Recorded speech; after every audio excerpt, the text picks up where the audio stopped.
పాపా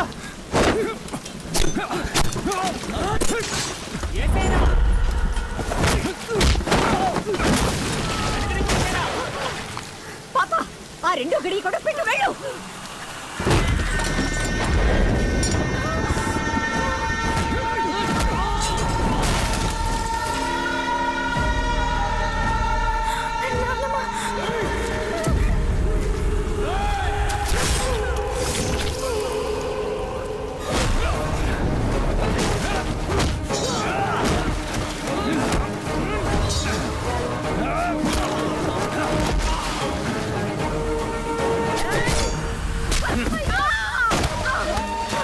పట్టుకోండి దాన్ని.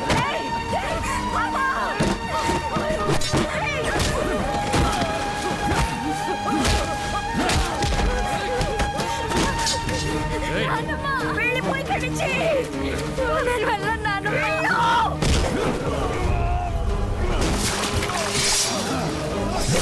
వెళ్ళవేని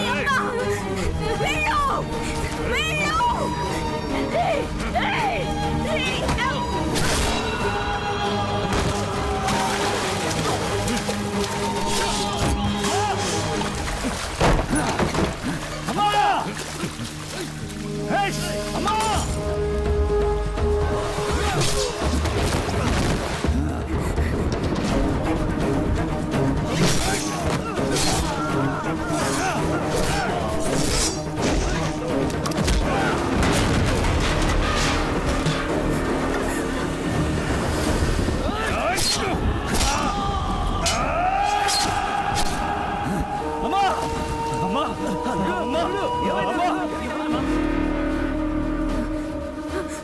వెళ్ళు వెళ్ళు.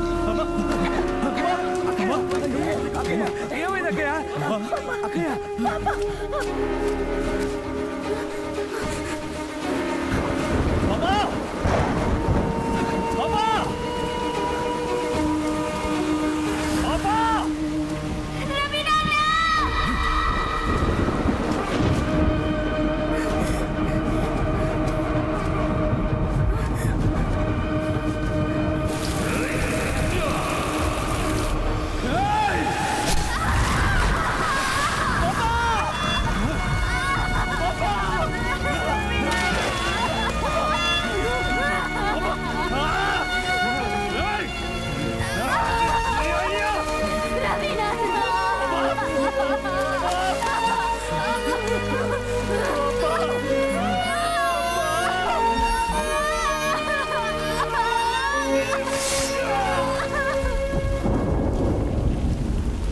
ఎక్కడ తెచ్చారా అందరూ?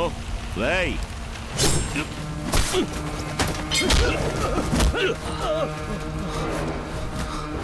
రేయ్ ఏమైందిరా మీకు? మీరు లింగానికి ఇచ్చిన మొత్తం డబ్బుని వాడు మాకిచ్చేసాడు.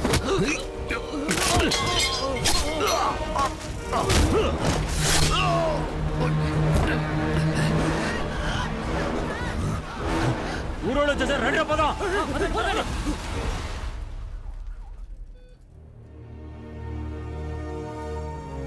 చేయవండి.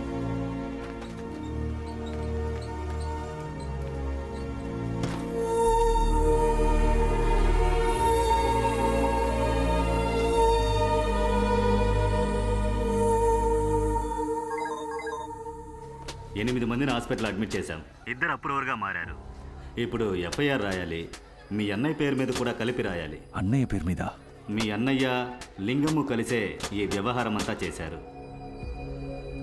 ఏ పని పూర్తిగా చేయలేదు. పోలీసులు నిన్ను వదిలిపెట్టర్రా. నువ్వు వెంటనే ఇక్కడి నుంచి శ్రీలంక వెళ్ళిపో. ఈ పాటికి ఆ డబ్బున్నోళ్ళు డిపార్ట్మెంట్ మొత్తాన్ని డబ్బిచ్చి కొనేసుంటారు.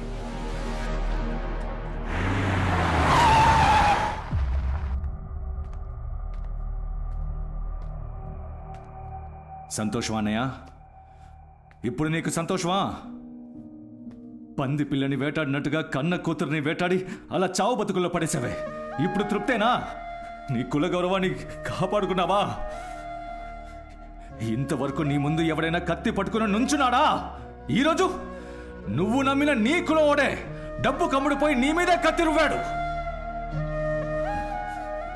మన ఇంటి ఆడోళ్ళని ఎవడైనా చేయి పట్టి లాగితే వాడు మన కులపొడనే ఊరికే వదిలేస్తామా? వాడి చేతులు కాళ్ళు విరిచి పారావు. అప్పుడెక్కడుందన్నయ్య కుల ప్రేమ? అందరూ నటిస్తున్నావు అంతే.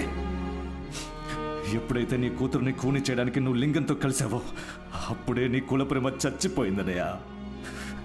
ఇప్పుడు నకిలీ గౌరవం కోసం పోరాడి ఓడిపోయావన్నయ్య. బ్యాంక్ మేనేజర్కి లేనిపోనివి ఎక్కించే అంతలా నాకు డబ్బు పిచ్చేవి పట్టలేదన్నయ్య. ఏ రోజైతే నాన్నకి తలకురివి పెట్టే హక్కు నాకు లేదన్నారు, ఆ మరుసటి రోజే ఆస్తిలో మాకు వాటా అక్కర్లేదని నేను అమ్మ రాసి పెట్టేశాను. నువ్వు దేన్నైనా నమ్ము, నమ్మకపో, అది నీ ఇష్టం. కానీ నీ కూతురు లేచిపోవడానికి నేను కారణం కాదు. అది మాత్రం నమ్మనయ్యా. బిడ్డ లేచిపోవడానికి తండ్రి కారణమని నిందను మోస్తూ ప్రశాంతంగా ఎలా నిద్రపోగలనయ్యా?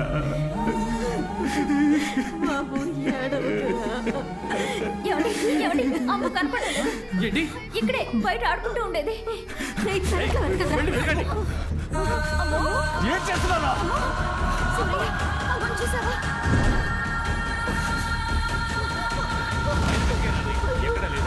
ఎక్కడికి వెళ్ళుంటుంది? వెళ్ళి పెరట్లో వెతుకో. కనపడిందా? అయ్యో, బాగా చూడవే, ఉంటుంది. ఏమైంది?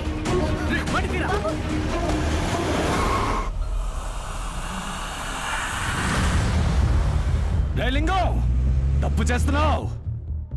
నీ ఇంటి పిల్లే ఇప్పుడు నాకు పాచికరా. తను చేతికి అందగానే నీతో ఆడుకోవాలని ఎదురు చూస్తూ ఉన్నాన్రా.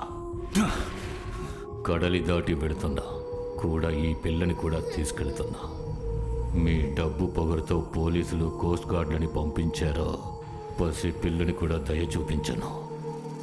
నరికి పారేసి అరెస్ట్ అయిపోతా.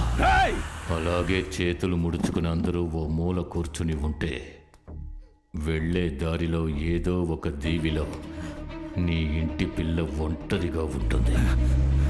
అదే ఒంటి మీద బట్టలు లేకుండా. చండాలంగా మాట్లాడుకో. పిఆర్వి కుటుంబాన్ని నిర్మూలించలేకపోయాను, నిర్వాణమన్నా చేసి. నువ్వేం మాట్లాడుతున్నావురా? కడలి తల్లి ఒడిలో బతికేవాళ్ళం రామన. దైవంతో సమానం రాతను. నీకు రోషం ఉంటే వాడిని చంపు, వాడి అన్నల్ని చంపు, తప్పు లేదు. పసిబిడ్డను ఎందుకురా ఎత్తుకొచ్చావు? నీ బిడ్డను కనడానికి పెళ్ళాన్ని ఊరికి పంపించి ఊళ్ళో వాళ్ళ బిడ్డను ఎత్తుకొస్తావా? అబ్బా, నువ్వు ఇక్కడి నుంచి వెళ్ళిపో, వెళ్ళిపో. వదులు, వదులు.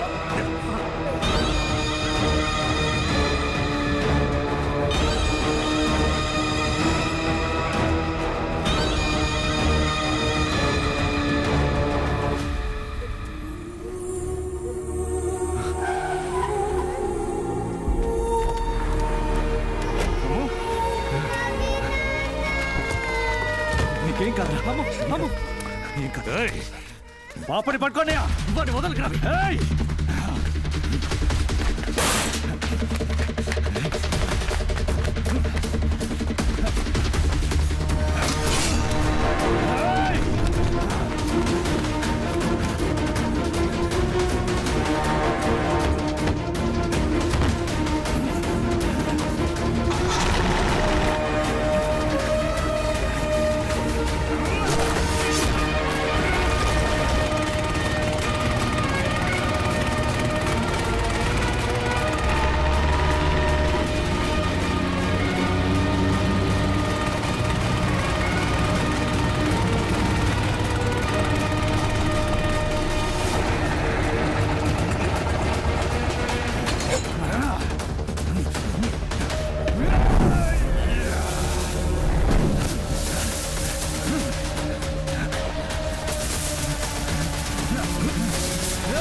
అసలు మేమేం తప్పు చేసావురా?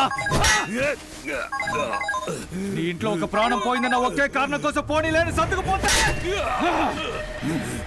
మా అమ్మకి వయసు అయిపోయిందని ఆలోచించకుండా నీట్లో ముంచుతావా? చిన్న పిల్ల గురించి చండాలంగా మాట్లాడతావరా? నిన్ను నరికి పారుతా.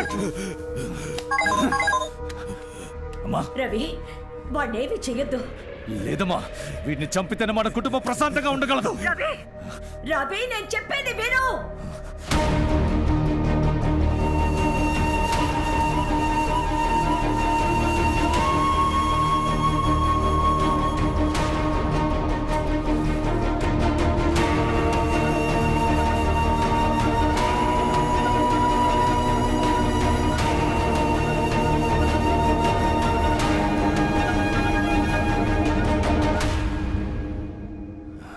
మా అమ్మ ఫోన్ చేసింది.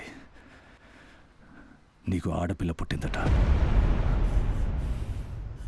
పుట్టినాడే అబ్బని చంపేసి ఆ బిడ్డని అనాథని చేయకంది.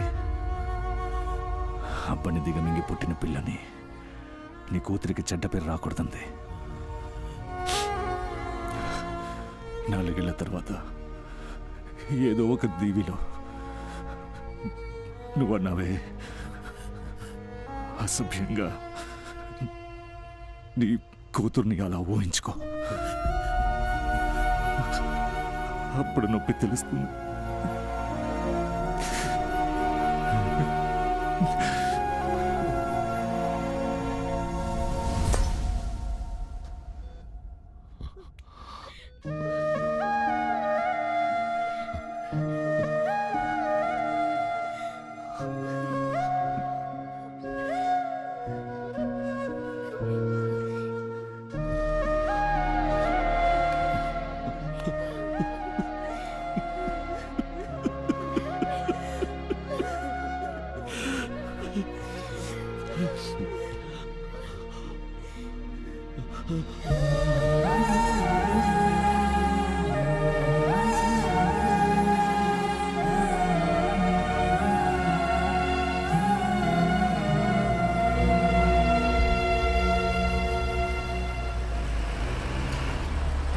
ఏం దేశంరా బాబు ఇది?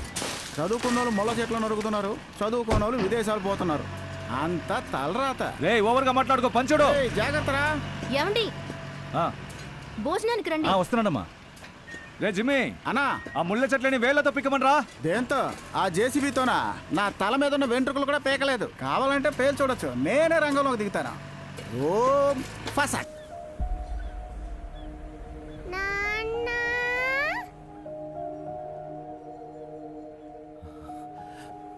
రవి నాన్న రండి భోంచేద్దాం.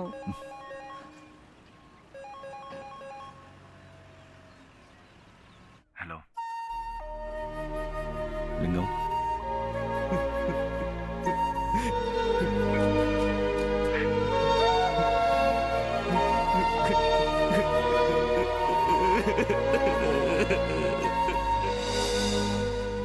ఎవరు ఫోన్లో చాలాసేపటి నుంచి మాట్లాడుతున్నారు? వరసకి అన్నయ్య అవుతాడులే. చాలా రోజుల తర్వాత ఫోన్ చేశాడు.